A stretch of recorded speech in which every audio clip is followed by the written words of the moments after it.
Welcome back to another video. This is an entire series, guys, on how to build an entire MERN stack application from scratch and deploy that all the way to Heroku and configure it with MongoDB, and even showing you how to configure it with using MongoDB Atlas. If this is your first time on this channel, this is where we help you become a full stack developer. So if you're new here, consider subscribing, and we'll be right with you after the pause.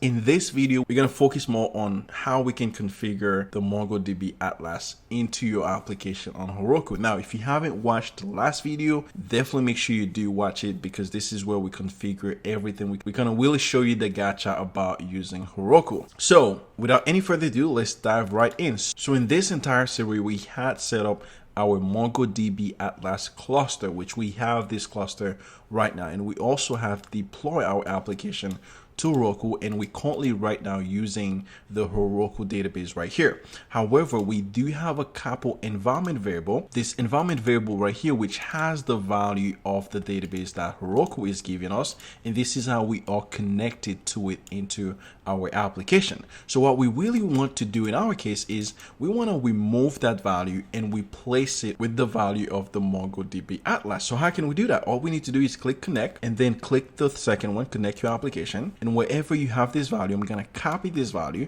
Again, feel free to kind of take it wherever, but we're going to do slight modification in this. All we need to do in this case, wherever you have the password, you have to replace it with whatever that password was for the user maintaining that database. And this one, I think mine was Merry Christmas, if I'm not mistaken. I just replaced the password with the actual password of the user that's using this database. And then I'm going to copy this entire URL again and go to Heroku, wherever the application is. Make sure you are under the setting. We're going to click edit, and we're going to replace this entire value of this with the value of our MongoDB Atlas, and click save. And ladies and gentlemen, that should be everything you need to do to connect your MongoDB Atlas to your application on Heroku. Now, if I go back to my application and click refresh, and there you go, now it is pulling data from my MongoDB Atlas to verify this out. So if we go here, I'm going to click on my cluster, and I'm going to click on my collections, and then I'm going to click on my blog post, and what I'm going to do is I'm going to delete this last data right here.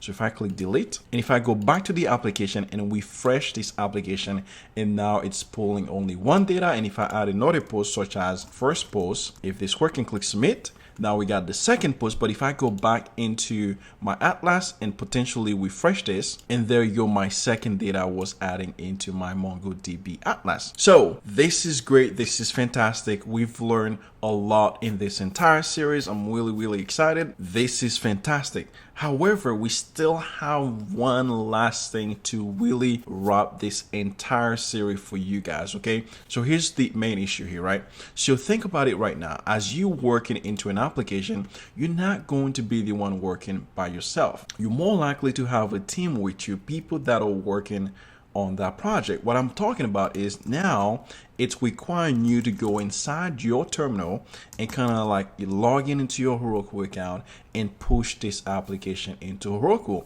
What if there was a way that can automatically push things as long as things got merged into the master branch? In the next video, we're going to show you guys how we can actually enable whenever code got merged into the master branch on GitHub, then it will automatically go to Heroku. So see you guys in the next video.